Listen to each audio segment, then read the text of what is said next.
Muy buenas tardes. Buenas tardes, ¿cómo está, doctor Rolón? ¿Todo bien aquí? Presente. ¿Qué tal, Helen? ¿Cómo está? Bien, gusto de saludarlos. Buenas noches.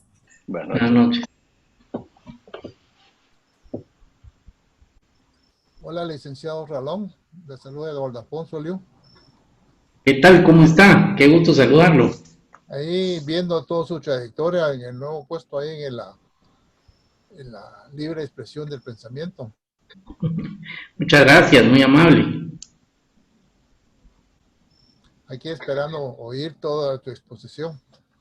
Sí, muy fino. Ahí vamos a poder compartir hoy unos minutos en un ratito. Oye, qué gusto saludarlo. Igualmente.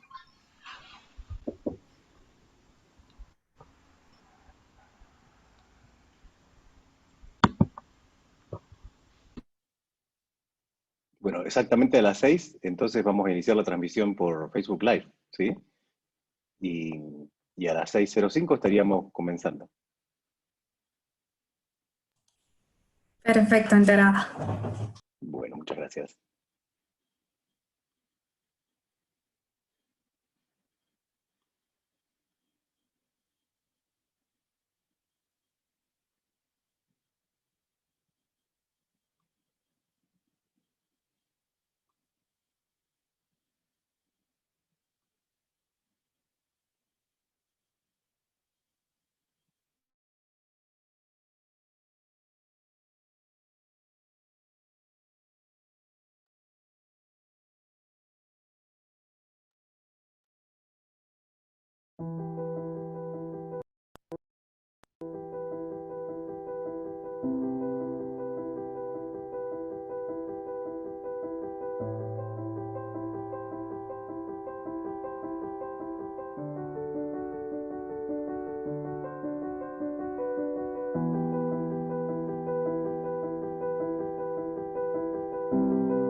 Estaremos dando comienzo a las 6:10 en punto, dada la cantidad de inscriptos. Muchas gracias.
Buenas tardes.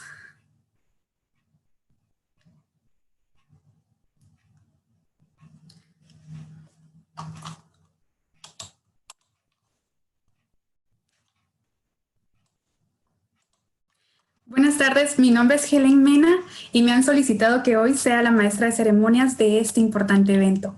Quiero darle la bienvenida a la conferencia en línea organizada por el Centro para la Defensa de la Constitución, SEDECON de Guatemala, la Asociación Guate Libre y el Thomas Jefferson Institute for the Americas de los Estados Unidos.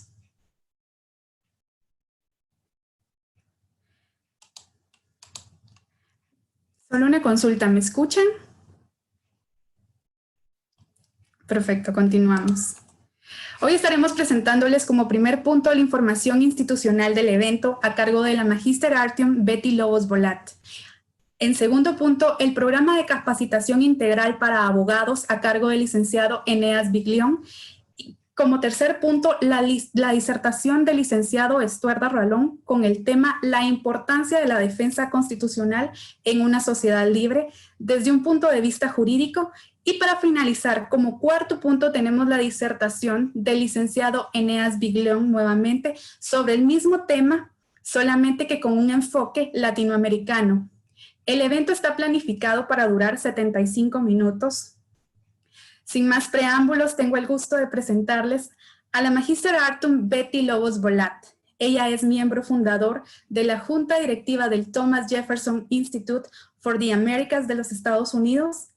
Ha sido candidata al doctorado en Derecho de la Universidad Francisco Marroquín de Guatemala, Magíster Artium en Ciencias Sociales por la Universidad Francisco Marroquín, licenciada en Letras y Filosofía por la Universidad Rafael Landívar, fiduciaria y miembro del Consejo Directivo de la Universidad de Occidente, catedrática en la Universidad Francisco Marroquín, en la Universidad San Pablo de Guatemala, en la Universidad Internaciones y en la Universidad Rafael Landívar de Guatemala. Es egresada de la Escuela de Verano sobre Economía Austríaca del Instituto Juan de Mariana de España. Ha sido seleccionada por los sectores empresariales de Centroamérica y Panamá, FEDEPICAP, para llevar a cabo un estudio sobre la mujer empresaria en Centroamérica y Panamá. Fue presidenta de la Asociación de Exalumnos de la Universidad Francisco Marroquín, miembro del Consejo de la Facultad de Humanidades de la Universidad Rafael Landívar, miembro del Comité de Ética de la Facultad de Medicina de la Universidad Rafael Landívar, miembro del Comité de Ética David Hume de la Universidad Francisco Marroquín, asesora específica del doctor Eduardo Suger Cofiño en la creación de la Universidad Galileo, alcalde auxiliar ad honorem de la Zona 1 durante la administración de Álvaro Arzú. Ha sido invitada a dictar conferencias y capacitaciones en Asia y Europa, los Estados Unidos, Argentina, Bolivia, Colombia, Chile, Ecuador, Guatemala, México, Nicaragua, Paraguay, Uruguay y Venezuela. Así que sin más, dejamos en el uso de la palabra a la licenciada Lobos Volat.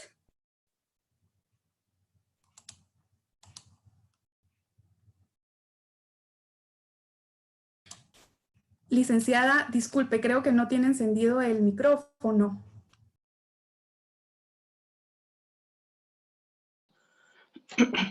Es un honor y un gusto para mí hablarles de nuestra fundación Thomas Jefferson Institute for the Americas, proyecto gestado después de muchísimas horas y días de reflexión y meditación conjunta con Eneas Biglione sobre el tema que es nuestra pasión y estandarte, la libertad. Esa libertad enmarcada dentro de la responsabilidad individual, buscando siempre la excelencia, fundamentada siempre dentro de los principios éticos muy sólidos y muy profundos. Nos proyectamos hacia el crecimiento individual y a la defensa de una sociedad de personas libres y responsables. Después de muchísimas horas y días de meditación, de reflexión e inspiración, analizando en cada una de ellas los diferentes aspectos y el comportamiento ético sociopolítico y económico de nuestras naciones, decidimos lanzarnos al ruedo con nuestro ambicioso y feliz proyecto, cuya misión se resume en promover los principios de esa libertad y responsabilidad individual. Creemos en un gobierno limitado, bajo las reglas de un estricto Estado de Derecho y el libre mercado alrededor de las naciones. El siguiente paso era pensar en conformar una junta directiva acorde a los objetivos de nuestra misión, y fue así como integramos un directorio conformado con profesionales de muy altos quilates de América del Norte, Centroamérica y América del Sur.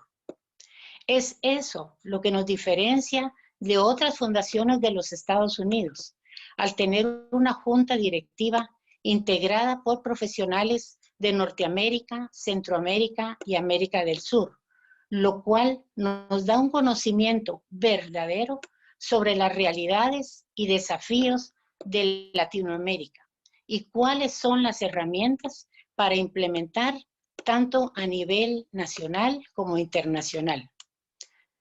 Para el desarrollo de nuestras diferentes actividades institucionales, contamos también con profesionales del más alto nivel de los diferentes países en los que ya participamos, los cuales se desempeñan como conferencistas, docentes, ponentes, asesores, conocedores todos a fondo de los temas a abordar.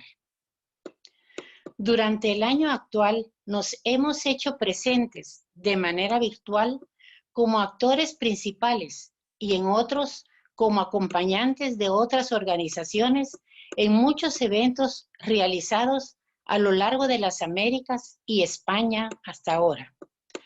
A nivel nacional, en esta ocasión, hemos hecho una alianza estratégica de formación y capacitación con la Asociación Guatelibre, con quien estamos uniendo esfuerzos para desarrollar un programa que más adelante conocerán.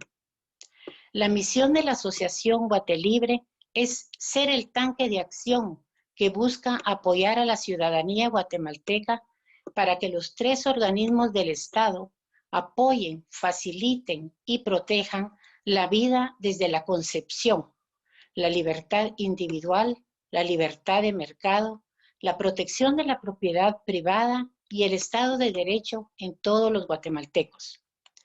Nuestra fundación Thomas Jefferson Institute for the Americas de los Estados Unidos está registrada en el estado de Virginia. Somos una organización sin fines de lucro 501(c)(3), lo que nos da validez y respaldo jurídico en todo lo que realizamos. En nuestra organización apuntamos en todas nuestras actividades hacia la búsqueda de la excelencia y siempre dando esa milla extra que cada vez se hace más necesaria en el momento actual en que vivimos. Nos enfocamos en que el tiempo invertido de quienes participan en nuestras conferencias, cursos, talleres y demás actividades sea considerado verdaderamente como una inversión.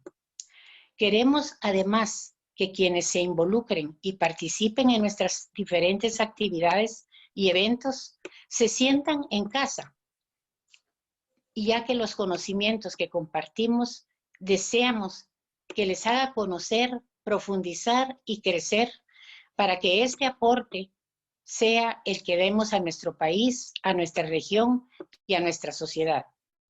En el Thomas Jefferson Institute for the Americas estamos muy emocionados y nos sentimos altamente comprometidos de iniciar este programa conjunto con la Asociación Guatelibre y con el aval y apoyo de CEDECOM. Muchas gracias.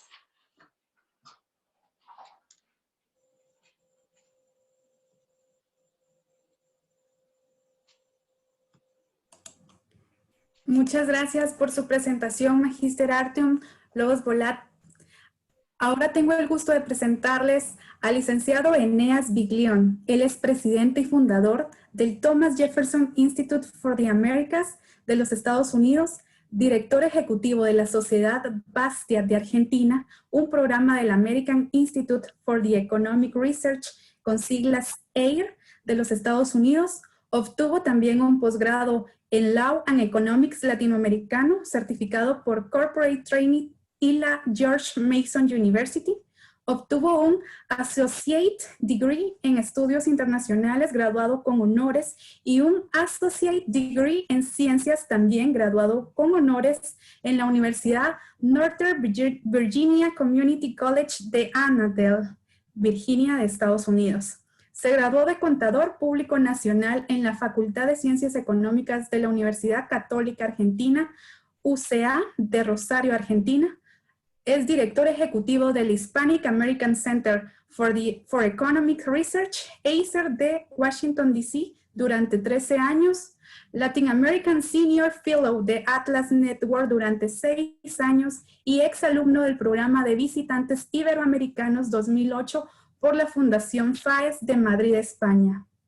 Ha dictado conferencias y capacitaciones en los Estados Unidos, España, Argentina, Bolivia, Colombia, Chile, Ecuador, México,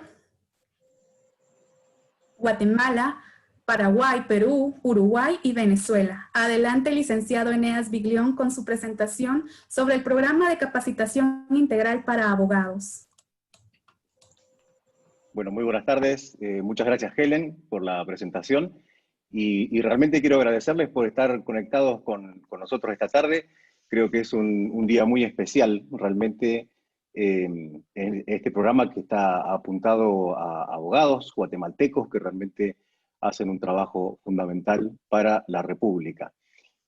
Para mí es un gran honor compartir este evento como presidente del Thomas Jefferson Institute for the Americas con Guatelibre, una asociación con la que tenemos un acuerdo para realizar capacitaciones alrededor de toda Guatemala, y con el Centro para la Defensa de la Constitución, el CEDECON, que realmente hace un trabajo espectacular, recordando todo el tiempo de la importancia de respetar la Carta Magna guatemalteca. Les voy a compartir pantalla para hacer la presentación específicamente del tema que han anunciado.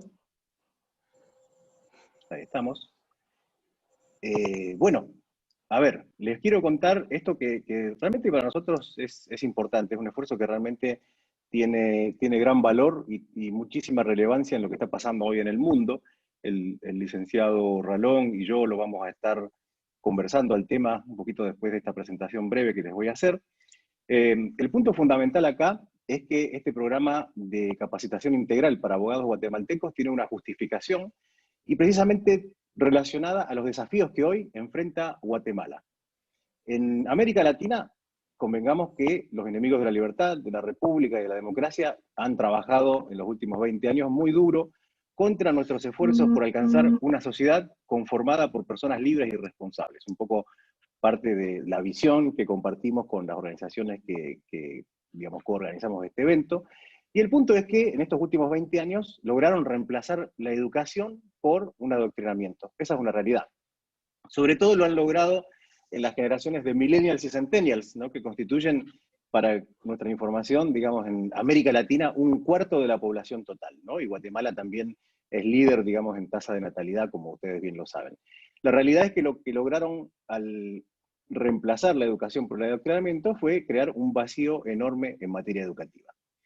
Obviamente, esto es un proceso que se dio en toda la región latinoamericana, pero Guatemala no ha estado exenta de todo esto que ocurrió. Y el punto es que, para contrarrestar estos efectos, la propuesta nuestra consiste en capacitar de manera integral a un grupo selecto de abogados guatemaltecos con conocimientos, con valores propios de una sociedad libre.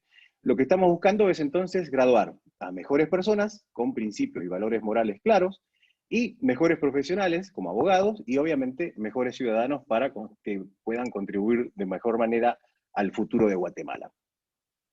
Como bien decía la licenciada Magister Artium Betty Lobos Boyat, de nuestra junta directiva, específicamente todo lo que hace nuestro equipo de capacitadores, y precisamente, digamos, está caracterizado por la excelencia, y sobre todo por dar siempre la extra mile, ¿no? La milla extra, que es decir, bueno, prometimos 10, vamos a dar 12, ¿no? Básicamente, en todos los objetivos que nos establecemos en nuestros programas.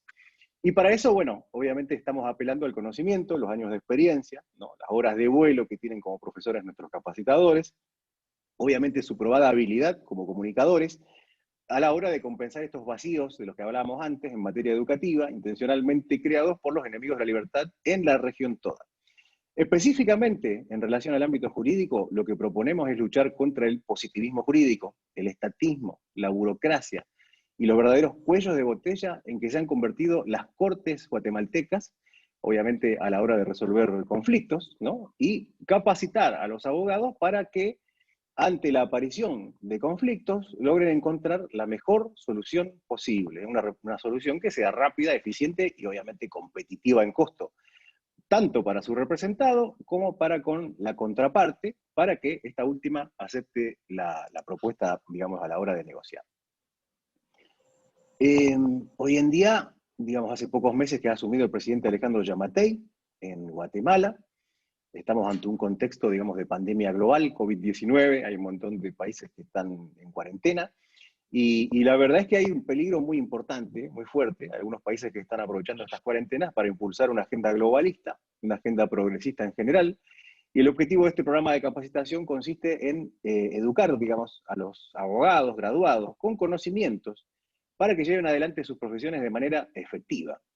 Los valores de democracia, libertad económica, libertad política, instituciones de la República, que vendrían a ser el ámbito propicio para desarrollar sus carreras de manera exitosa y útil a Guatemala.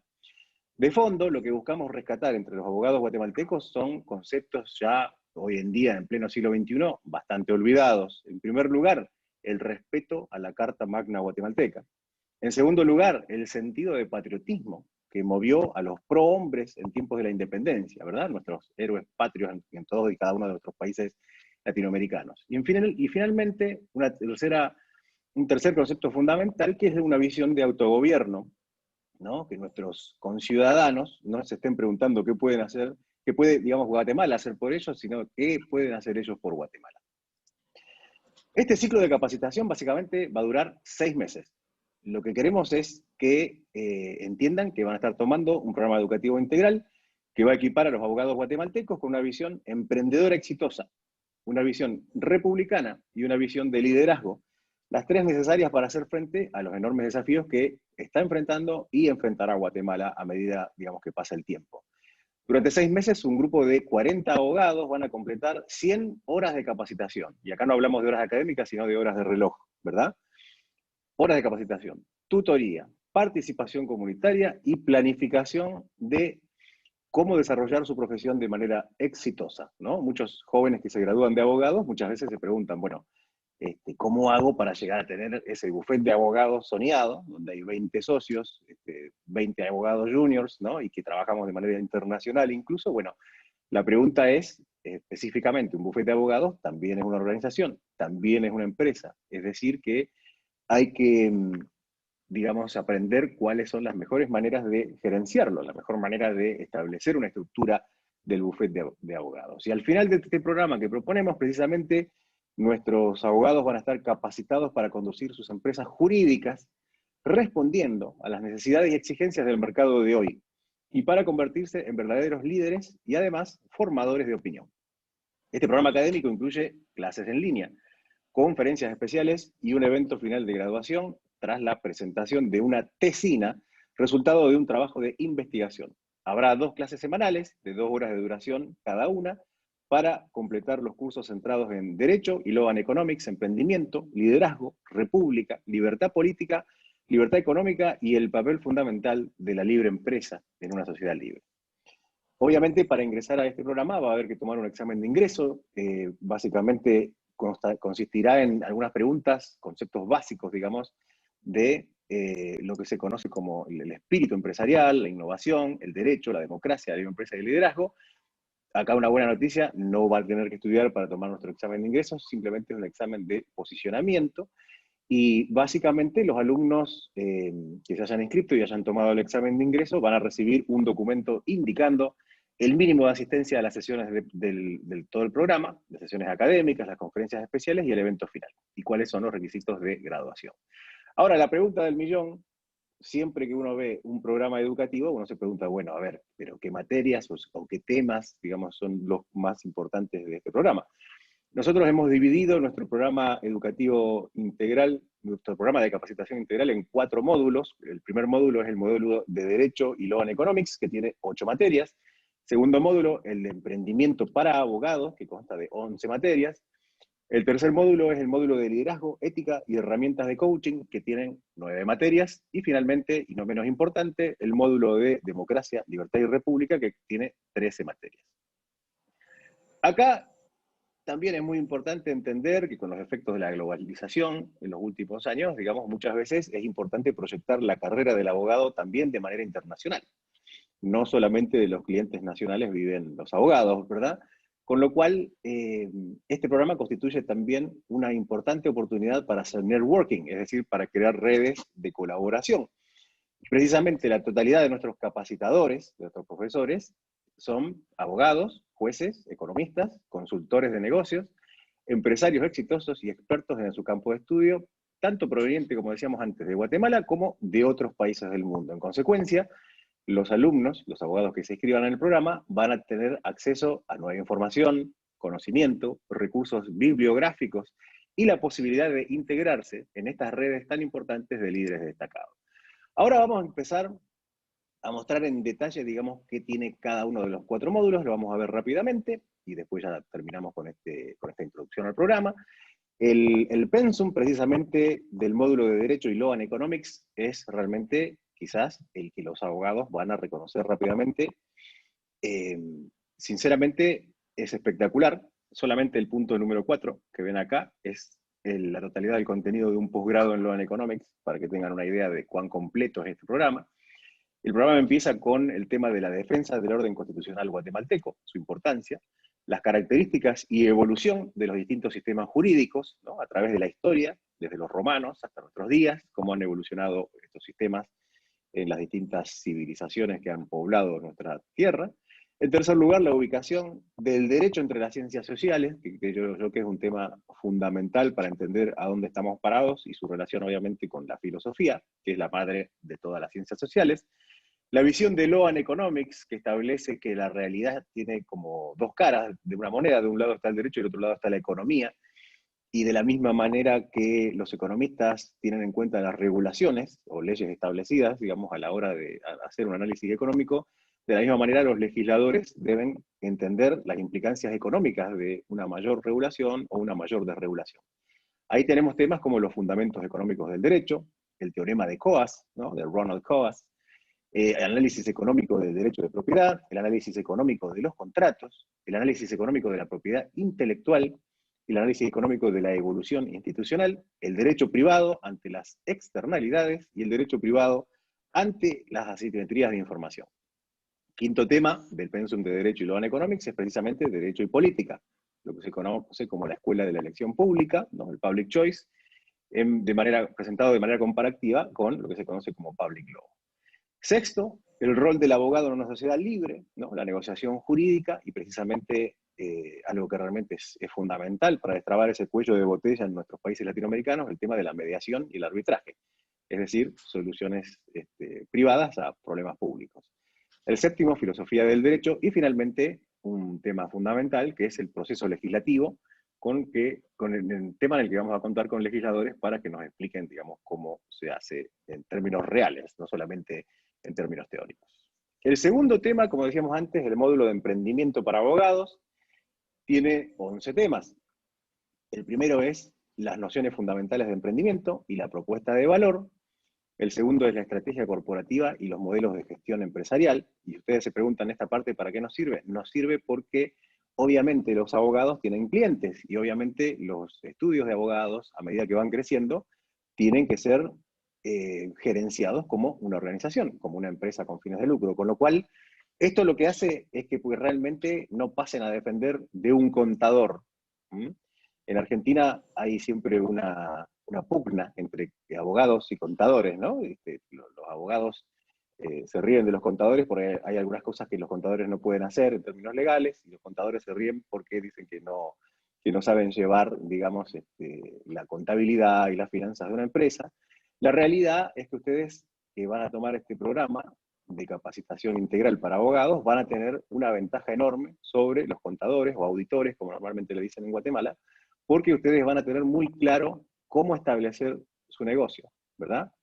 Entonces, una vez que tienen la propuesta de valor establecida, es decir, qué es lo que ustedes van a agregar a la sociedad en la que están operando, ¿no? La ciudad o el estado o, digamos, todo Guatemala, dependiendo del tamaño de su bufete de abogados, van a establecer una estrategia corporativa, van a ver cuáles son los distintos modelos de gestionar esa empresa. Acá un tema fundamental que es el tema de cómo establecer el modelo de negocios, ¿no? A través de una técnica que se llama Business Model Canvas, o BMC. Precisamente lo que van a establecer es cuáles son los recursos, las alianzas y las actividades clave para su negocio, el segmento de clientes, las relaciones con clientes, los canales de comercialización, la estructura de costos y la proyección de ingresos. Y después van a hacer lo que se llama el plan de negocios, que es súper importante porque incluye al modelo de negocios y al mismo tiempo agrega dos ítems fundamentales que son la viabilidad financiera del bufete de abogados de ustedes y la proyección a futuro del valor de su empresa desde el punto de vista de los terceros. Quinto, el modelo de fuerzas de Porter y la matriz de riesgos. Sexto, una estrategia de inversión inteligente, o sea, cómo manejar los recursos. Acuérdense que los recursos siempre son escasos, o sea, nadie tiene infinitos quetzales o dólares, digamos, para manejarse.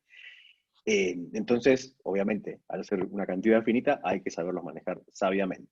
Séptimo, cómo transmitir el valor de nuestra propuesta, pitch y storytelling.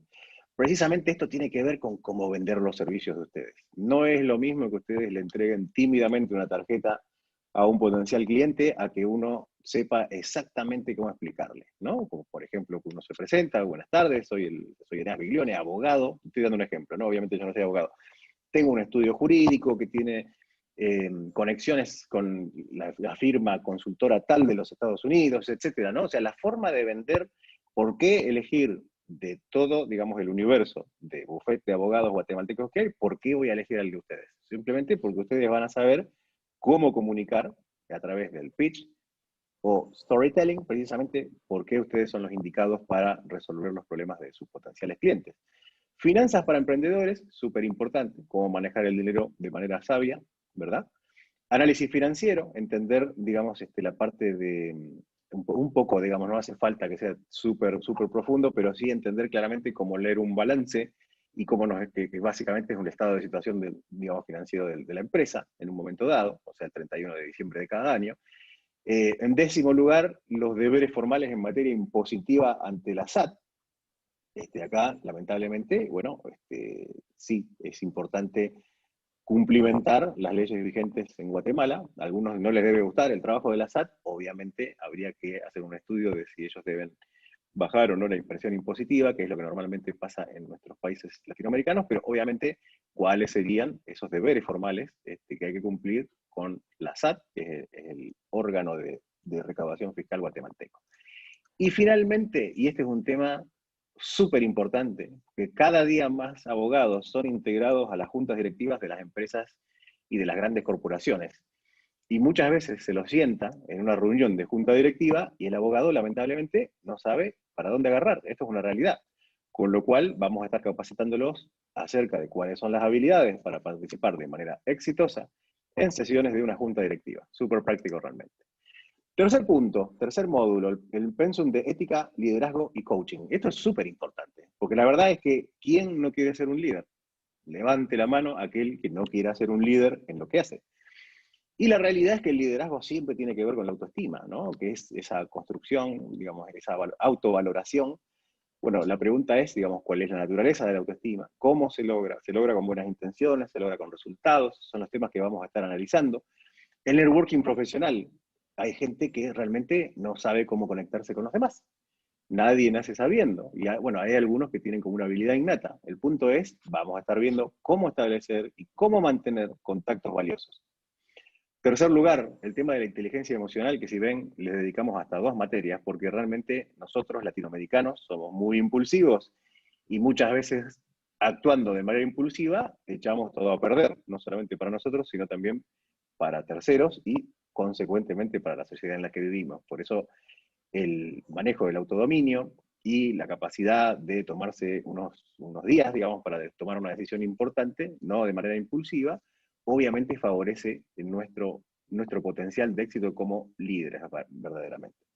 Las habilidades de oratoria y de exposición en público, fundamental, ¿no? No sé cuánto es el porcentaje de juicios orales en Guatemala, pero la realidad es que ustedes como abogados exitosos muchas veces van a ser invitados a dar conferencias, muchas veces van a ser invitados a dar clases, dictar clases tanto en Guatemala como en el exterior, sobre todo si toman nuestro curso, y la realidad es que esas habilidades para expresarse, para lograr comunicarse, ¿no? Para tener éxito a la hora de comunicar un mensaje, es fundamental. La ética de la libertad y del fin de lucro, un tema súper polémico, ¿no? Hay gente que hoy en día, por los tiempos que corren, tiempos de pandemia, tiempos de cuarentena, ya hasta le da impresión ganar dinero, ¿no? Hasta se sienten como culpables, ¿no? El punto es ético juntar, o sea, pretender juntar más dinero en el trabajo que yo hago? Obviamente que lo es. Y en esta materia vamos a estar desarrollando por qué. Que es fundamental, creo yo, porque, digamos, nuestros jóvenes están recibiendo cada vez más de empleados, ¿verdad? Lo que nosotros queremos es que nuestros jóvenes sean cada vez más emprendedores y por ende no tienen que tener miedo a ganar dinero si lo que están haciendo es agregar valor a las sociedades donde trabajan. La definición del plan estratégico de un bufete de abogados, esto conecta, digamos, un poco con la parte que veíamos antes de la parte empresarial, y el mapeo del cerebro de equipo en un bufete de abogados. Esto es importantísimo, este tema. Lo que vamos a hacer en esto es explicarles un test que va a estar mostrando las características que tiene cada persona por su forma de pensar y de razonar, para ver quién debe realizar qué tarea dentro de un bufete de abogados. Eso es súper magnífico realmente y es un tema que lo recomiendo para cualquier tipo de empresas, no solamente para las empresas jurídicas. Y finalmente, y no menos importante, el pensum de políticas públicas. Acá son 13 temas distintos. El primero, políticas públicas apuntadas a resultados, ¿no? Recordemos que vivimos en un mundo de resultados, ¿no? Nadie come buenas intenciones, ni bebe buenas intenciones, ni vive dentro de una vivienda que está conformada por buenas intenciones. La realidad es que todos comemos, bebemos y habitamos dentro de un resultado. Por ende, las políticas públicas, si queremos que Guatemala salga adelante, tienen que estar apuntadas a resultados. Tiene que tener la concreción de lo que nos prometen los políticos. Y en ese aspecto entra el rol importante de la segunda materia, que es planificación central versus orden espontáneo. ¿Qué debemos hacer?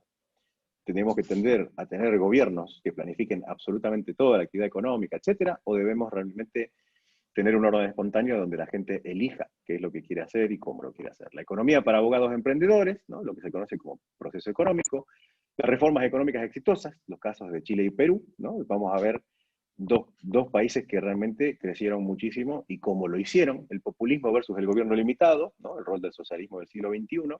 De eso voy a hablar un poquito yo en mi exposición del final, luego de la exposición del licenciado Ralón. La libertad de expresión y de prensa, fundamental. El caso más dramático de todos es el caso de Cuba. Libre comercio y competitividad. ¿Qué hacemos? ¿Solamente compramos lo nacional, lo hecho en Guatemala, o intercambiamos con otros países? Octavo, instituciones de una democracia republicana, Estado de Derecho y Libertad y justicia, ¿no? El legado de Frédéric Bastiat, el gran jurista francés. La riqueza global, o sea, eso es un análisis de cómo está el mundo hoy. Está bien que 2020 ha sido un año bastante complicado para todo el mundo y bastante atípico, pero lo importante es entender cómo viene el mundo y hacia dónde va el mundo en materia económica. Las nociones fundamentales de geopolítica, acá vamos a estudiar, digamos, un poco el rol de cada uno de los países buenos, los países malos, y finalmente hacia dónde marcha el mundo en materia geopolítica, y finalmente la filosofía de Friedrich von Hayek, el Nobel de Economía del año 95. Este programa tiene 4 módulos, como decíamos antes, va a haber exámenes de evaluación. Acá los exámenes de evaluación son importantes, pero el punto es que los temas que estén más flojos, nosotros los vamos a recalcar otra vez, porque es muy importante que nuestros alumnos salgan sabiendo. Como verán, es un sistema bastante distinto a lo que están acostumbrados en otros programas. El tema de la tesina, dijimos que para graduarse hay que escribir una tesina. Acá hay 5 temas fundamentales, que uno tiene que elegir uno para graduarse, que creo yo que son temas bastante novedosos en materia de Law and Economics, que es el tema de la teoría de los contratos, ¿no? Recuerden que precisamente el derecho romano era elaborado originalmente desde personas que contrataban libremente. y árbitros que resolvían las disputas. Eso ocurría antes de la codificación. Ese es uno de los temas. El segundo tema es la teoría de las normas, ¿no? Porque siempre les dicen a los abogados que el derecho es la ley, y en realidad las normas deben entenderse desde mecanismos no coactivos, libres y voluntarios. Por ejemplo, la famosa ley de la tierra en Inglaterra. Prácticas que las aceptaron de manera libre y voluntaria a las personas en esa época. De nuestro gran economista von Hayek dice que mucho antes que se elaborara el concepto abstracto de norma, ya se cumplían las normas. O sea, se trataba de cumplir aquello que los demás esperaban de él, ¿no? Un poco más basado en la costumbre, que ustedes saben que es fuente de derecho. La teoría de las instituciones, entendiendo las instituciones como formaciones que surgen de la interacción de las personas. Cuarto tema posible para la tesina de investigación, la teoría de la resolución voluntaria de conflictos. Los jueces son impuestos estatalmente. Deben para eso cumplir leyes y procedimientos, lo que lo hace bastante burocrático. En una sociedad eficiente va a haber árbitros, ¿no? Y mediadores que resolverán los conflictos. Y finalmente la teoría del enforcement, que creo yo que sería un tema bastante avanzado para los tiempos que corren, que precisamente consiste en analizar cómo se hace para aplicar las decisiones de los árbitros en una sociedad libre. Los talleres de réplica. Esto no lo tienen que haber visto jamás en un programa educativo. La realidad es que cada uno de nuestros abogados, estudiantes, van a tener la obligación para graduarse de realizar talleres de réplica. Es súper importante porque ahí van a tener la oportunidad de mostrar su liderazgo, su conocimiento, obviamente hacer uso de sus habilidades de comunicación oral y organizativa, y bueno, y básicamente cada uno de nuestros alumnos va a preparar un tema entre los aprendidos durante las sesiones del módulo Derecho y Law and Economics para presentarlo en los talleres de réplica. Para eso van a contar con nuestro apoyo a través de la herramienta Zoom, porque hoy en día presencial es imposible hacer cosas. Las conferencias especiales, dijimos que a través de los exámenes íbamos a identificar cuáles eran los temas que menos habían entendido nuestros alumnos. En las conferencias especiales, profesores de distintos países de América Latina y el mundo van a estar fortaleciendo los temas menos comprendidos en nuestros exámenes. Eso realmente es muy importante. Y finalmente el tema de la graduación. La graduación van a llegar aquellos que hayan cumplido con los requisitos mínimos de asistencia a todas las sesiones. Finalmente, la presentación de los dos proyectos, lo que se llaman talleres de réplica, es decir, las conferencias de ustedes, y haber presentado la tesina de investigación y haberla aprobado. Los que realmente logren completar con éxito el programa van a recibir un certificado de graduación, pasando obviamente a convertirse en miembros de la red oficial de exalumnos, lo que tiene muchísimas ventajas. Realmente, digamos, exalumnos de programas similares que hemos organizado con gran éxito en el pasado, realmente intercambian experiencias, se sugieren, se intercambian información de becas, temas de capacitación futura, digamos, han comenzado a trabajar juntos, es decir, se han conocido y han establecido alianzas entre sus organizaciones, etcétera. O sea, realmente es muy importante la red de exalumnos de nuestro programa de capacitación integral. Y finalmente, el tema del precio del programa y el tema de dónde realizar consultas, todos aquellos que les pueda llegar a parecer interesante en nuestra propuesta. Precisamente, este programa cuesta 8.000 quetzales, ¿no? Que durante un periodo de 6 meses cubren la totalidad de los costos, de los cursos, las conferencias, las evaluaciones, la revisión de los materiales requeridos para graduarse y el certificado de graduación emitido por el Thomas Jefferson Institute for the Americas de los Estados Unidos. Acá hay una aclaración que les comentamos. ¿Qué pasa si hay más de 40 anotados? Bueno, básicamente pudimos realizar más de un curso a la vez, coordinando los días, ¿no? En principio, la idea es que sean los días martes y los jueves, de 6 a 8 de la noche, hora de Guatemala, con esas 2 clases semanales, de 2 horas de duración cada una, en 6 meses se completa. 8.000 quetzales, algunos se me asustó, bueno, no se asusten tanto. 8.000 quetzales es el equivalente a 2 tazas de café en Guatemala por día durante 6 meses. Realmente no es tanto, porque un poco nosotros hacemos hincapié en poner en práctica lo que predicamos, y si hablamos de eficiencia, nuestros cursos realmente tienen un costo realmente razonable, súper competitivo, y como muchas veces les comentamos a nuestros potenciales alumnos, esto realmente ni siquiera es un costo, esto es una inversión. Los resultados los están viendo. Y hay algo muy importante acá, que la licenciada Magister Artyom Betty Lobos ya comentó, Y es que muchas veces cuando ustedes ven una fundación o una organización de los Estados Unidos, lo primero que piensan, uy, los americanos tienen lindos cursos, proponen cosas bonitas, pero eso no funciona acá en nuestros países latinoamericanos. O sea, eso no funciona acá en Guatemala. Bueno, el punto acá es que todos nuestros cursos son establecidos, dictados y desarrollados por latinoamericanos, o sea, personas que vivimos en países latinoamericanos, una amplia cantidad de guatemaltecos dentro de los profesores de este curso, y la realidad es que tenemos un conocimiento, digamos, siguiendo día a día las realidades y filosofías de nuestros países. ¿Dónde me inscribo para recibir más información acerca de este programa? www.jeffersonamericas.org/abogados, Jefferson, acuérdense, con doble F, Américas con S al final, .org/abogados. Bueno, muchísimas gracias por la atención. Te cedo la palabra, Helen. Muchas gracias, licenciado Eneas Biglón, por su disertación y compartirnos el pensum del programa de capacitación integral para abogados. Ahora tengo el gusto de presentarles al licenciado Estuardo Ralón. Él es abogado constitucionalista de la República de Guatemala, tiene una trayectoria profesional por más de 20 años y como jurista se ha especializado en materia constitucional. Ha combinado la docencia universitaria y el litigio, además de convertirse como referente de opinión en temas constitucionales. Destacan en su trayectoria en materia de derechos humanos la defensa de las garantías individuales, tales como el derecho a la vida, libertades civiles y derechos políticos.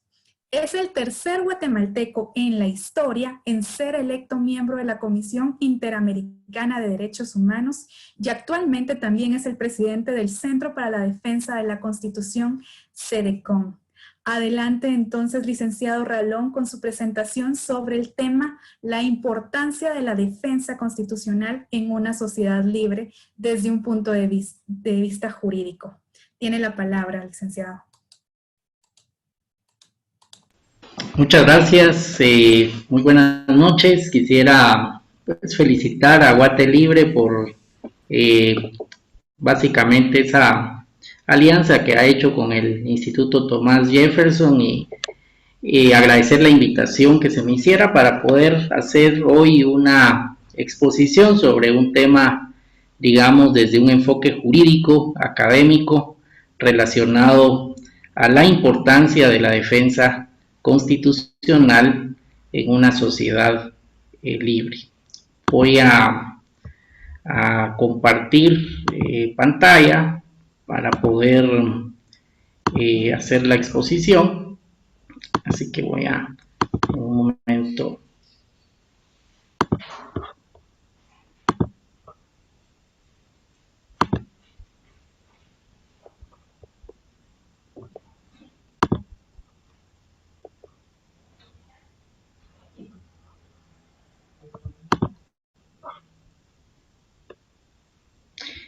No sé si me pueden permitir compartir pantalla. Quien sea el anfitrión, por favor. Ahora están resolviendo eso, doctor. Denos un minuto. Listo, doctor. Todo listo.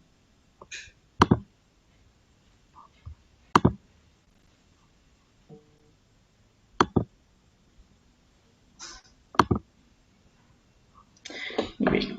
Entonces vamos a un verdadero gusto estar con ustedes y a poder hablar sobre el tema de la importancia de la defensa constitucional en una sociedad libre. Los principios de una sociedad libre, digamos, si pudiésemos resumir las características que diferentes autores cuando abordan la temática destacan, es que exista un respeto por la libertad del individuo, es decir, que todas las garantías individuales que, digamos, son inherentes a la persona y especialmente la libertad sean respetadas, que exista justicia, es decir, que existan, digamos, los mecanismos para que pueda existir una justicia imparcial, independiente, que pueda resolver las desavenencias que puedan existir entre los ciudadanos. Y el otro concepto es que exista un gobierno limitado en su poder. Digamos, lo contrario a las sociedades libres es cuando, por ejemplo, hay un gobierno que no tiene una limitación en el ejercicio del poder y por lo tanto el actuar sin límites del gobierno puede ir anulando los conceptos de independencia, de balance de poder, de una institucionalidad, por así decir, de un Estado de Derecho, y por lo tanto también se va reduciendo la libertad individual. Entonces, digamos, los principios de una sociedad libre tendrían que tener ese respeto a la libertad individual, la existencia de justicia y un gobierno limitado. Y en ese contexto, pues, para entrar a hablar del tema de la importancia de la defensa constitucional, es necesario que abordemos el concepto del control constitucional.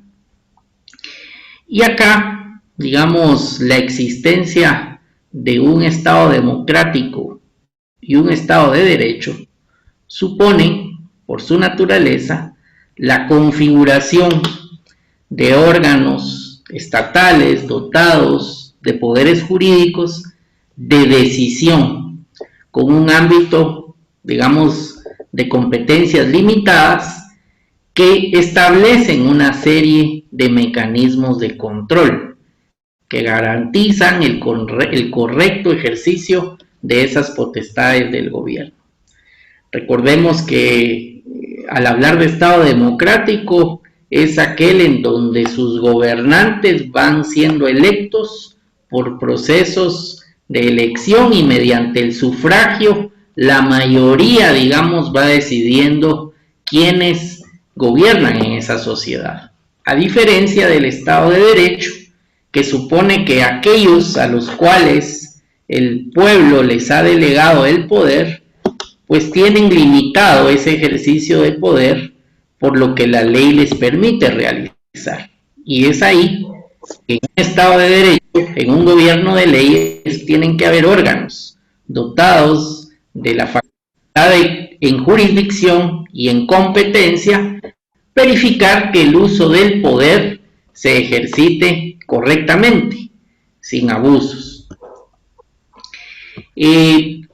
Cuando se fijan límites, digamos, restricciones a las decisiones de la mayoría, es decir, la mayoría va a elegir a ciertos representantes, pero esos representantes van a estar limitados en el poder y se establecen instrumentos concretos de control, de tutela judicial, digamos, para ser específicos, de sus decisiones, y se utiliza como parámetro la legalidad, el sistema jurídico vigente que obliga a los órganos del Estado a que ese poder, ese ejercicio de sus potestades, las hagan respetando los derechos fundamentales de las personas, como mínimos de libertad, como algo que la acción estatal no puede quebrantar. En ese momento lo que se configura es un Estado de Derecho. Ese Estado de Derecho es aquel, entonces, en donde estos límites están claros, las restricciones están claras, pero sobre todo existen mecanismos de control para que esas limitaciones y esas restricciones efectivamente se cumplan. Y aquel funcionario, pues que no cumpla con esas restricciones, se va a estar sujeto a algún tipo de proceso que lo vuelva a reencauzar a lo que efectivamente puede hacer. Y entonces es ahí donde ese funcionamiento de los mecanismos de control, control legal, control constitucional, en la manera que funcionan una y otra vez, van generando y reforzando un Estado de Derecho fuerte, un Estado de Derecho donde hay seguridad y donde hay certeza jurídica de que todos van a actuar sometidos a lo que la ley establece. En ese contexto que describimos de una sociedad libre, donde en el Estado democrático se refuerza por un Estado de Derecho que le va poniendo límites a los gobernantes electos, el control constitucional aparece como un tipo específico de control. Es decir, es uno de los tipos de control que básicamente se caracteriza el parámetro de verificación en un momento dado que se va a utilizar es la Constitución. Es decir, las normas constitucionales van a ser el parámetro sobre el cual el control constitucional va a evaluar si se está ejercitando correctamente o no el poder por alguno de los órganos públicos. Y como consecuencia de ello, los criterios utilizados para interpretar adecuadamente la Constitución y los criterios utilizados por los órganos constitucionales, pues son de principal relevancia, porque este control constitucional va a ser una pieza clave para poder ir fortaleciendo el Estado de Derecho. El que se utilice en un momento dado como parámetro la norma constitucional y se evalúe si se está respetando o no el límite establecido en la norma de carácter constitucional. Cuando hablamos de ese control constitucional, tenemos también que tener una visión un poco más amplia del control constitucional. Digamos, es muy común cuando estamos hablando de la coyuntura actual o cuando estamos hablando de lo que reflejan las columnas de opinión o las noticias en los medios de comunicación o en redes sociales, que el control constitucional se asocie a la idea específicamente del control jurisdiccional, de la Corte de Constitucionalidad. Pero cuando hablamos de control constitucional en un Estado de Derecho, para resguardar una sociedad libre, se tiene que utilizar, digamos, una visión más amplia de control constitucional. Por ejemplo, hay un control constitucional realizado por órganos de carácter político. ¿Cuál es el control constitucional realizado por los órganos de carácter político? Pues son aquellos órganos que ostentan facultades de fiscalización política dentro de todo el sistema jurídico.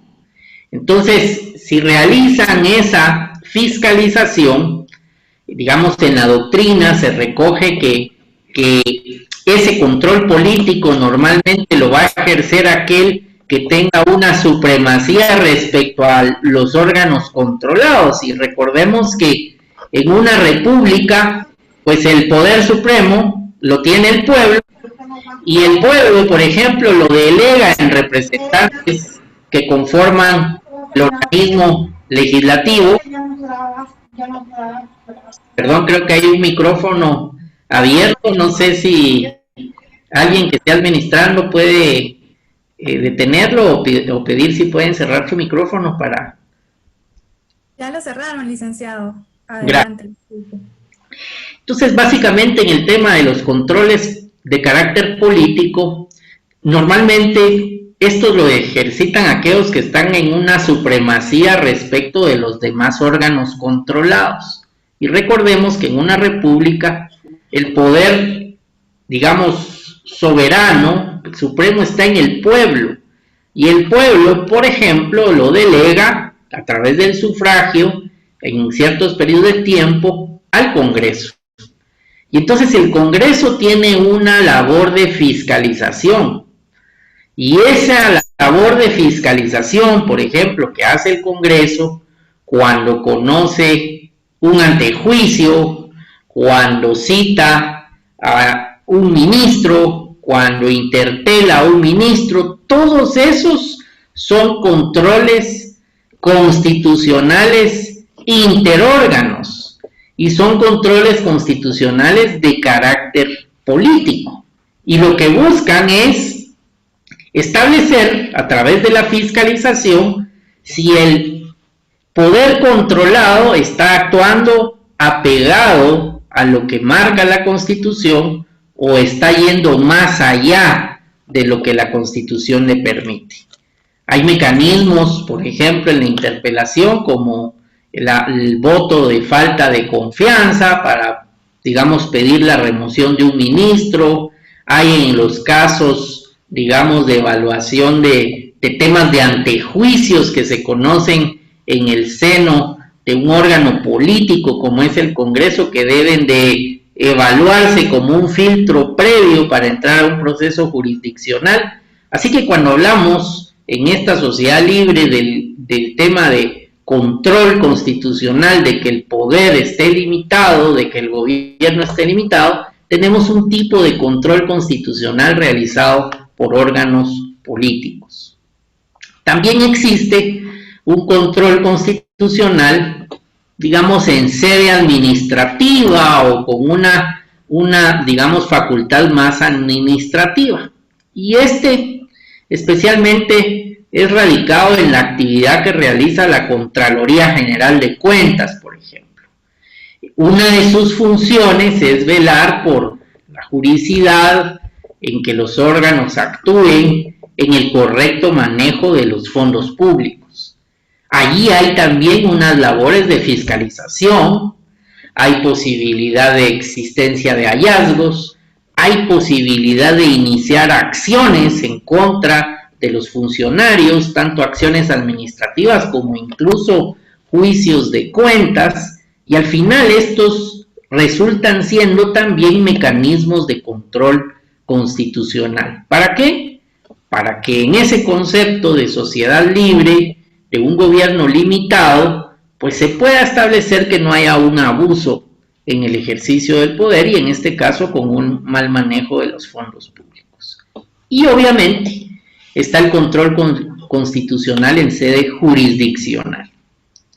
Ese control constitucional en sede jurisdiccional, pues obviamente es el que se utiliza a través de los diferentes tribunales ordinarios. Recordemos que tenemos en Guatemala un sistema de control constitucional difuso, donde cualquiera de los jueces del sistema jurídico puede convertirse en juez constitucional, sea porque se presente una acción de exhibición personal, sea que por competencia tenga que conocer en primera instancia de una acción de carácter constitucional, y este mecanismo se eleva a un máximo tribunal constitucional que resolverá en apelación algunas de las actuaciones en ese sistema de control difuso, o que resolverá en única instancia algunos planteamientos.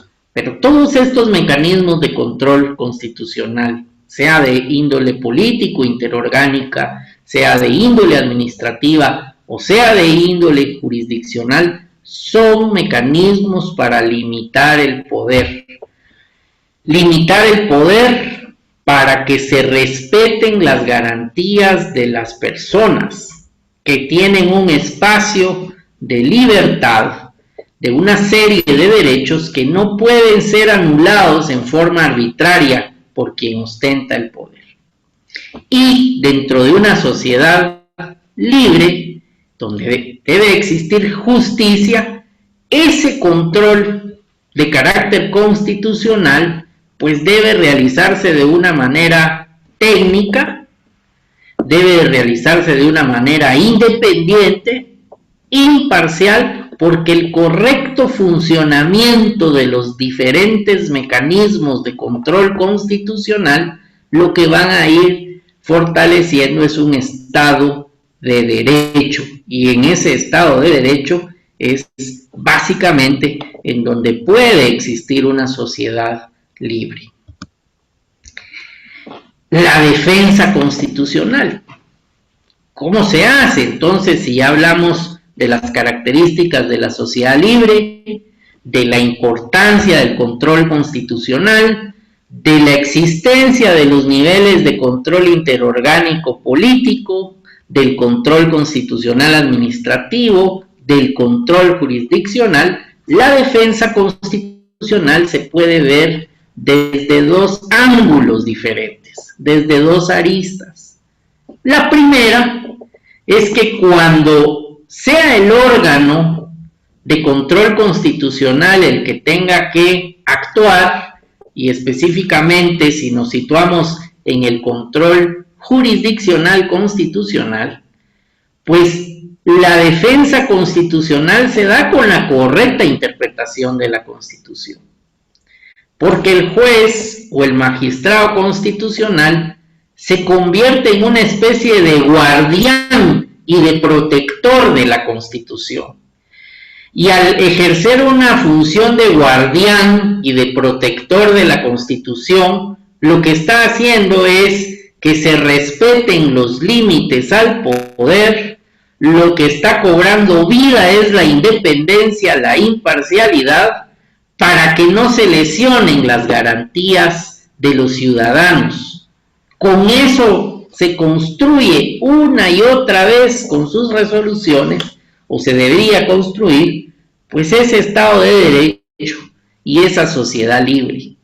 Por lo que el título de hoy, la importancia de la defensa constitucional en una sociedad libre, es que se ejercite de manera correcta esa defensa constitucional para que sean los verdaderos guardianes y defensores de un sistema de valores y de un sistema jurídico donde se limita el poder para que exista una libertad en sus diferentes ámbitos de los ciudadanos. Ese es un ángulo sobre el cual uno puede hablar sobre la defensa constitucional en una sociedad libre.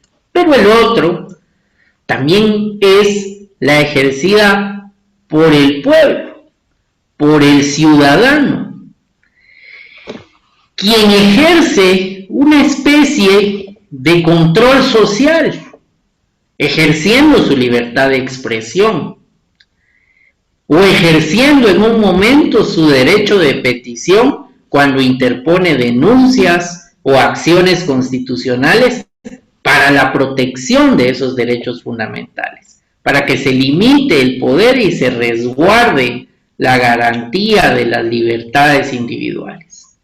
La defensa constitucional en una sociedad libre también se da cuando existe la posibilidad de disentir y de opinar, de debatir con ideas, porque hay múltiples ejemplos, lamentablemente, en la humanidad en donde todo aquel que opinaba diferente era reprimido en su libertad, era anulado en su libertad, porque no se podía opinar diferente al régimen.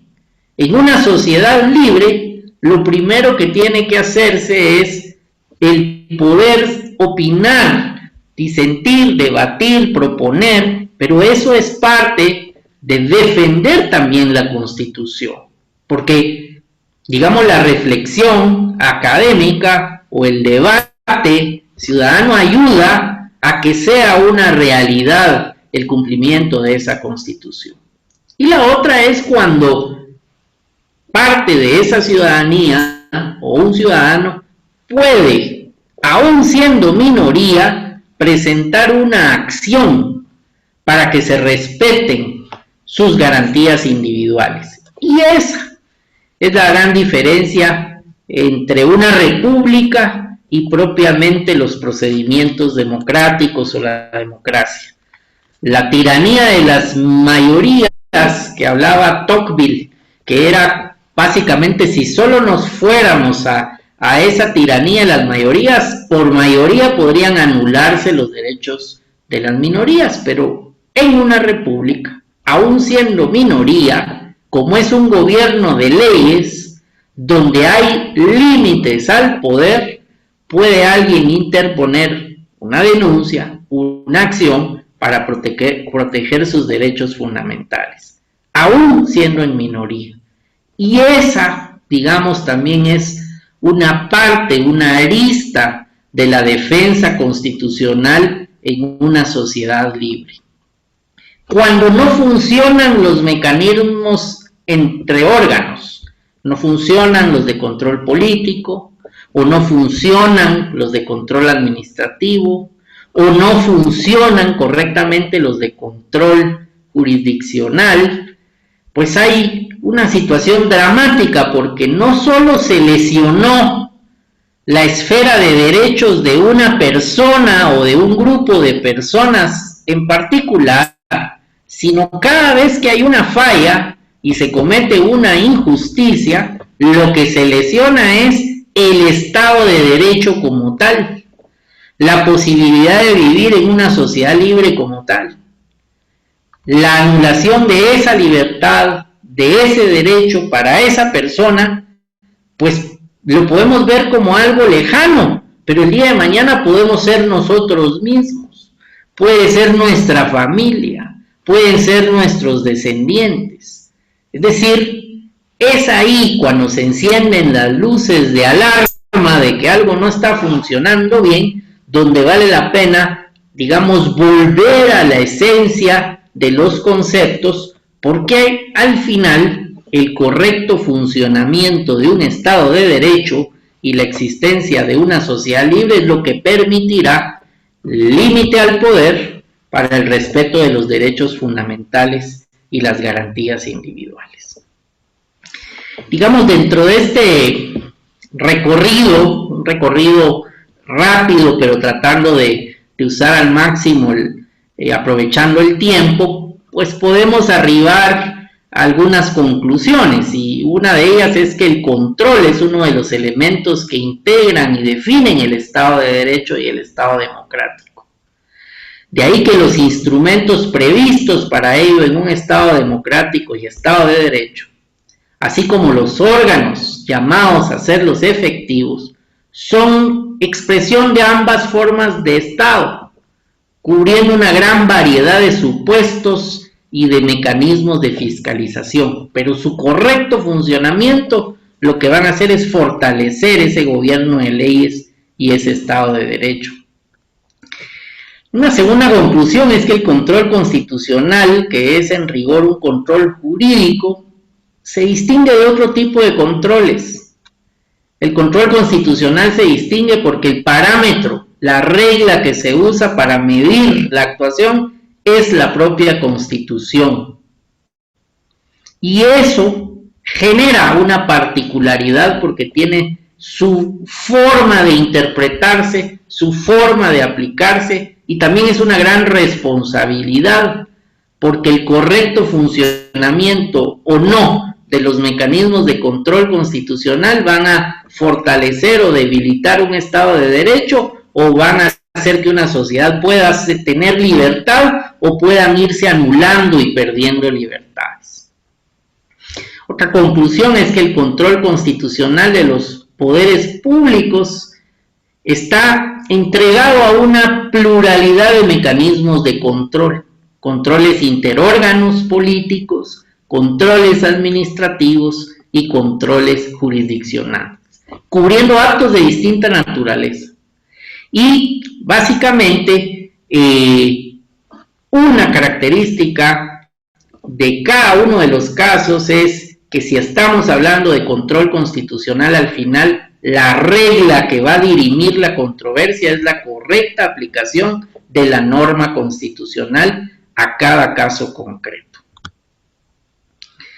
Por último, la defensa constitucional se convierte en el mecanismo de implementación del límite al poder para garantizar los elementos de una sociedad libre, libertad individual, la justicia independiente, imparcial, oportuna para todos, y un gobierno limitado, porque solo donde hay un gobierno que tiene un límite claro al poder, se puede hablar de una sociedad de ciudadanos y personas libres. Así que básicamente esto era lo que yo quería compartir con ustedes, aprovechando el título del tema. Muchísimas gracias. Muchas gracias, licenciado Ralón, por su presentación. Ahora tengo el gusto de presentarles ya como cuarto punto y final nuevamente al licenciado Eneas Biglione, presidente y fundador del Thomas Jefferson Institute for the Americas de los Estados Unidos. Adelante nuevamente con la presentación, que es la importancia de la defensa constitucional en una sociedad libre con una visión latinoamericana. Queda en el uso de la palabra, licenciado Binion. Muchas gracias, Helen. Le tengo que pedir disculpas al licenciado Ralón, que me extendió un poco la presentación del comienzo. Lo que pasa que, bueno, yo estoy bastante entusiasta a la hora de hacer presentaciones y bueno, me extendí. Mil disculpas también a la audiencia. Voy a tratar de ser lo más breve que pueda en esto. El punto fundamental acá, que es la defensa constitucional de una sociedad libre con una visión latinoamericana o latinoamericanista, es que hoy en día nos encontramos en un momento crucial en la historia de la humanidad. Nos estamos debatiendo entre lo que se conoce como la civilización y la barbarie, precisamente a nivel mundial. Hace unos años Huntington había escrito un libro que se llamaba Choque de Civilizaciones. La realidad es que lo que estamos viendo es precisamente un choque entre la civilización y la barbarie, no entre civilizaciones. Y el punto fundamental es que nosotros como miembros o habitantes de Occidente tenemos que entender que la civilización es precisamente el patrimonio fundamental de Occidente y que nuestro lado del mundo, el oeste, precisamente se caracteriza por ser judeo-cristiano y aristotélico-tomista, ¿verdad? Ahora, el punto fundamental es, o sea, la pregunta fundamental en este tema es ¿quién es el enemigo? Y el enemigo básicamente hoy en día es el estatismo, que busca imponer una agenda globalista. El objetivo último de esta agenda precisamente es la creación de un gobierno mundial autocrático. Una única moneda, un único gobierno y hasta una única religión. Bueno, independientemente del número de cristianos evangélicos o católicos que haya en el público, me gustaría traer a colación una parte muy importante del Éxodo, que es uno de los libros de la Biblia, donde vemos que precisamente son los hebreos los que se escapan de Egipto, ¿no? Siguiendo, digamos, el liderazgo de Moisés. Moisés les dice, nos escapamos de Egipto, donde los egipcios nos tenían como esclavos, y ahora, si me siguen, yo los voy a llevar a la tierra prometida, que es precisamente Israel. Y obviamente el camino, digamos, hacia la tierra prometida era un camino largo y además a través del desierto. Ustedes saben que el desierto es muy cálido de día y muy frío de noche, por eso se da la famosa erosión mecánica que produce la arena que uno ve en todos los desiertos del mundo. Y el punto es que esta gente empieza a caminar, los hebreos, que en el futuro se convertirían en el pueblo judío, empiezan a caminar, y bueno, y obviamente que empezó a escasear el agua, los alimentos.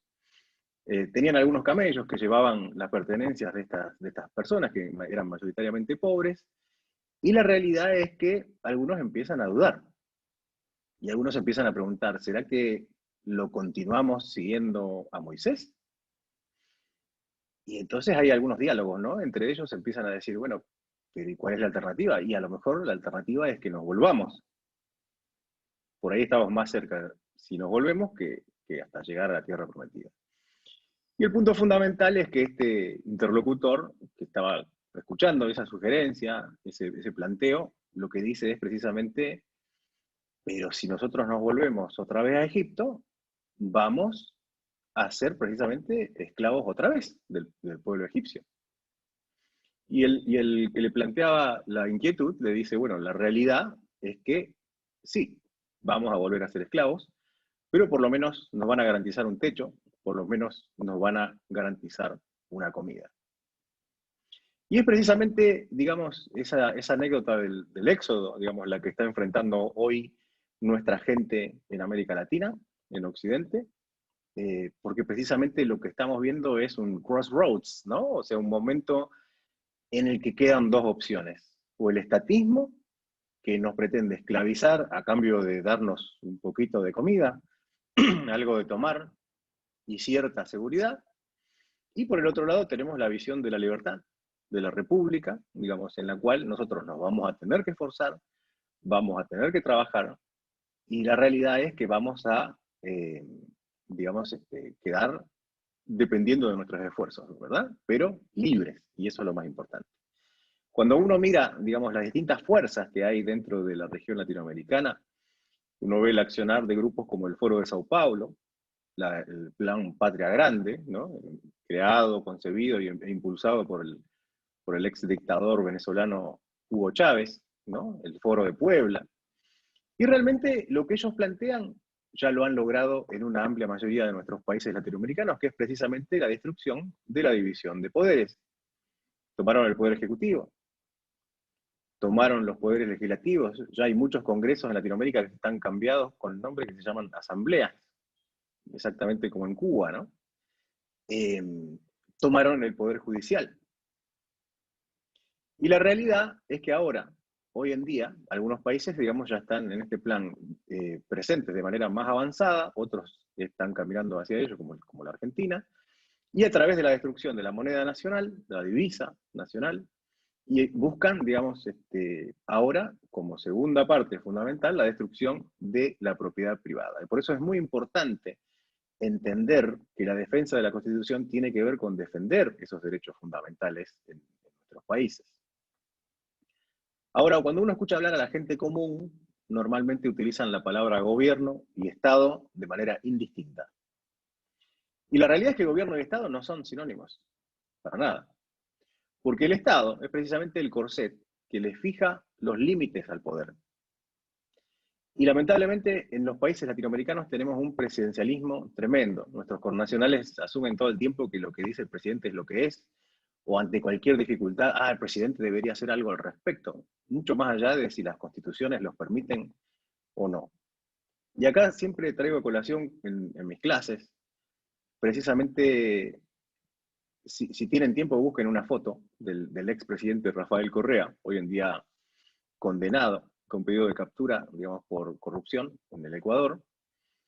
El expresidente Rafael Correa tenía una banda presidencial muy curiosa, porque tenía en el medio el escudo de Ecuador y a lo largo de la banda decía, mi poder en la Constitución. Y yo la primera vez que lo vi al expresidente Correa en televisión, y después lo vi, o sea, me quedé pensando, yo digo, pero ¿cómo? O sea, ¿desde cuándo la Constitución es la que le da el poder a un presidente? Si precisamente la banda presidencial del expresidente Correa debería decir los límites a mi poder en la Constitución. Y lamentablemente, en nuestros países muchas veces la gente con nuestra forma de pensar realmente le damos como importancia enorme al estatismo. Tenemos como cierta reverencia por las regulaciones, ¿no? Yo estaba dando una conferencia hace unas 3 semanas en Paraguay, para el público que era mayoritariamente de Asunción, y estábamos comentando un poco de los problemas económicos de hoy, del mundo, vinculado a lo que es las cuarentenas, el desafío del COVID-19. Y una señora muy bien intencionada, en la parte de las preguntas y respuestas, me dice, tenemos un problema acá en Paraguay. Queremos implementar el teletrabajo, pero todavía el Congreso está lento y no sacan la legislación en relación al teletrabajo. Teletrabajo, trabajar desde su casa. Y yo me quedo pensando, ¿pero por qué quiere una regulación? Si específicamente... Entonces le respondo, a ver, o sea, se los comento, digamos, ahora con la respuesta que le di. Lo que yo le dije es, mire, en Occidente, digamos, normalmente prima la libertad, normalmente prima la democracia, con lo cual está permitido absolutamente todo aquello que no está expresamente prohibido. Del otro lado del mundo, en las autocracias, en los países comunistas, es exactamente al revés. Está prohibido todo aquello que no está expresamente permitido. O sea, por lo tanto, consecuentemente, si no hay una legislación de teletrabajo en el Paraguay, es precisamente porque el teletrabajo puede ser realizado como sea que convengan empleador y empleados, ¿verdad? Y la realidad, y un poco lo comenté, o sea, uno de los grandes problemas que tenemos es que hace prácticamente 2 décadas que nuestros países ven un sistema educativo que está a la deriva. Esa es la realidad. Y no solamente no educa en lo más importante, sino que además impulsa el estatismo con un énfasis realmente sin precedentes.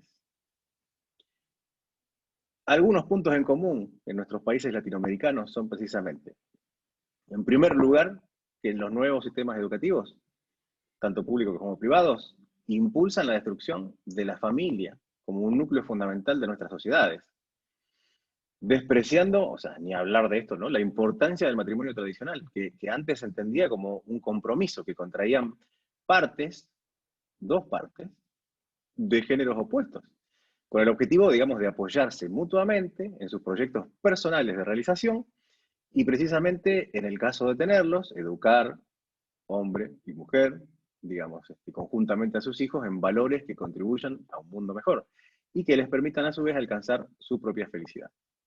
Otro punto importante es que lamentablemente en los nuevos sistemas educativos que afectan tanto a millennials como a centennials, se ha reemplazado la noción honorable de patriotismo por un nacionalismo dogmático, que lamentablemente incluye un amor irracional hacia lo autóctono y quizás la exacerbación de una profunda visión antiamericana, anti-Estados Unidos, ¿no? Porque los Estados Unidos, para el progresismo, los Estados Unidos para el globalismo, son el gran chivo expiatorio de los propios errores. Otro tema fundamental es el revisionismo histórico. Nuestros sistemas educativos han borrado partes de la historia de nuestros países y la han reemplazado por una historia que es completamente distinta, completamente falsa. Este revisionismo histórico busca entonces falsear o disfrazar hechos de enorme importancia en la historia de nuestros países, junto con la demonización del rol de las Fuerzas Armadas y de las fuerzas policiales, precisamente porque estas fuerzas son los garantes del cumplimiento de los preceptos constitucionales y de la justicia, respectivamente. Otro tema fundamental, el relativismo filosófico. El relativismo filosófico dice que no existen valores absolutos y realmente lo que hace es dejar entre nuestros jóvenes muy borrosos los parámetros que distinguen entre lo que es moral y lo que es amoral, lo que está bien y lo que está mal, ¿verdad? Entre lo ético y lo no ético.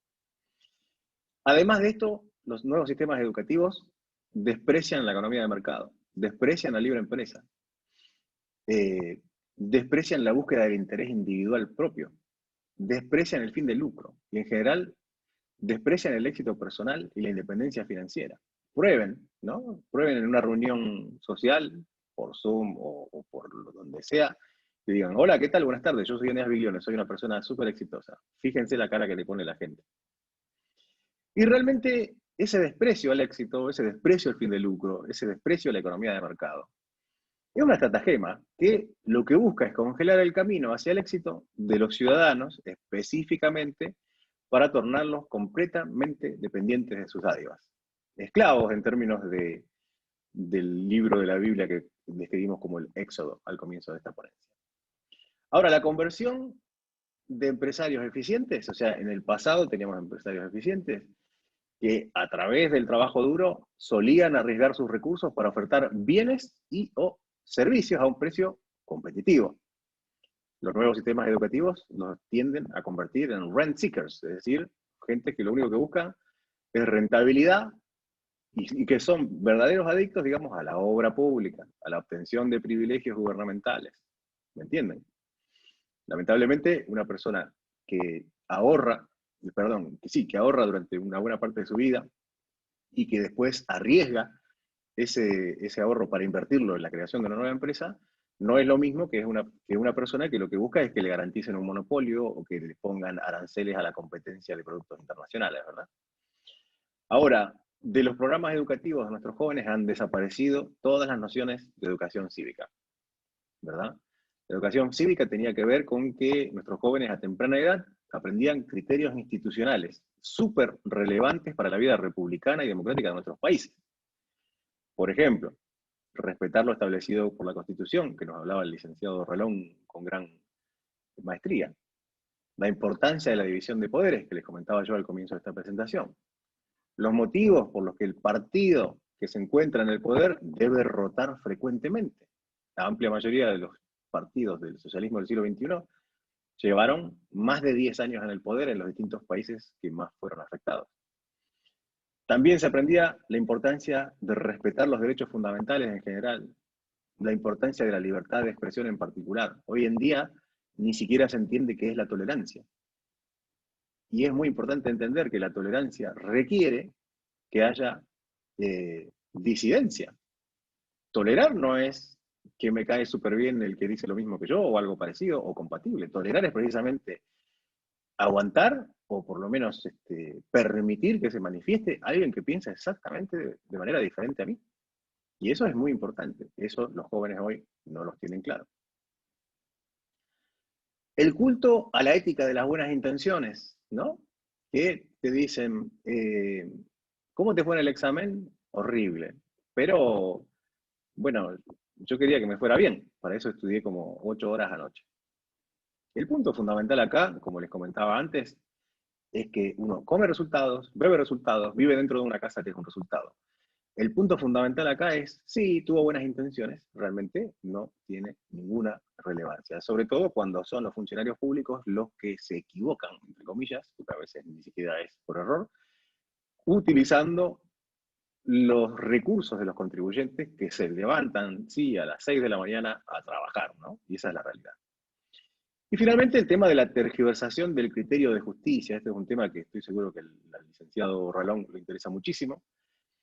En Argentina se conoce como doctrina Zaffaroni, que básicamente lo que dice es que el criminal en realidad es la víctima y que la víctima realmente es el criminal. Con lo cual se deja libres, digamos, a personas que son violadores, a personas que son ladrones, personas que son asesinos. Precisamente porque el sistema dice que debemos como sociedad entender el pasado de pobreza y las necesidades que tenía esa persona cuando era joven, que el tío lo abusaba de alguna manera, etc.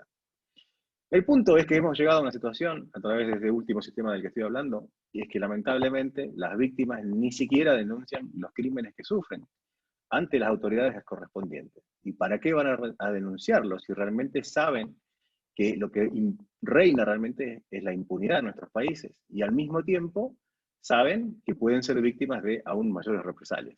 Una situación que además conduce a que los miembros de las fuerzas del orden pierdan el respeto por su propio trabajo, ¿no? Hoy en día en Argentina, si un policía dispara a un asesino, lamentablemente el que termina encarcelado es el policía, ¿sí?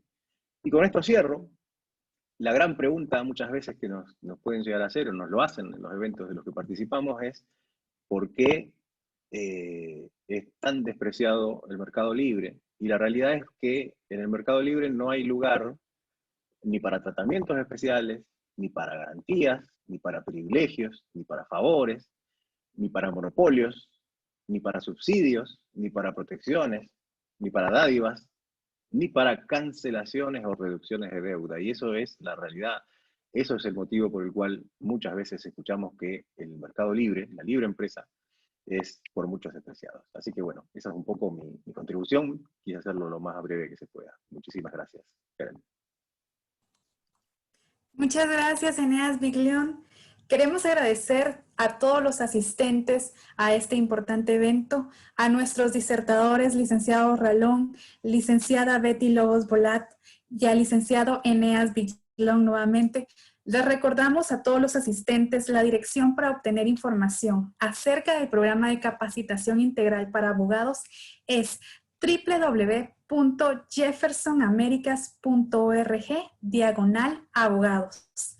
Me despido de ustedes en nombre de la Asociación Guate Libre, el Centro de la Defensa de la Constitución CEDECON y el Thomas Jefferson Institute for the Americas de los Estados Unidos. Que tengan una excelente noche. Gracias por acompañarnos nuevamente. Muchas gracias. Un gusto. Gracias.